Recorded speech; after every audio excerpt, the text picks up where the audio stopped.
Why would you put this wallpaper in a hotel room?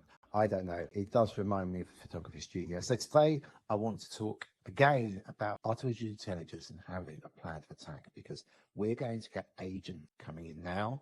Claude has now got the ability to carry out tasks by taking screenshots, click on things in your computer. All those non-jobs, people are going to be going, you know what, rather than sitting here for 6, 7 hours, 10 hours a day, clicking on random Excel documents and copying and pasting, I could get AI to do that. I still get paid.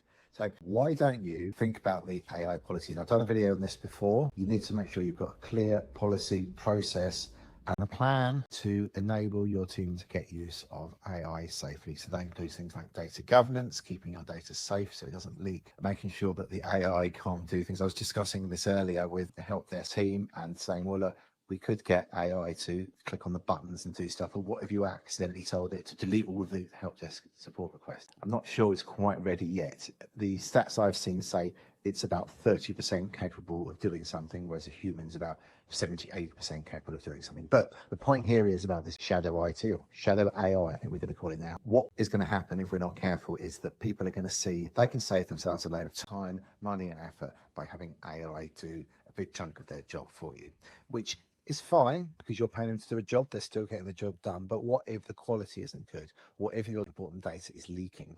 What if there's problems in the future that you can't anticipate now? Now, I've talked about this before, about the unknown unknowns. There's lots of stuff in the world we just don't know what repercussions are of doing stuff. So we need to go slowly.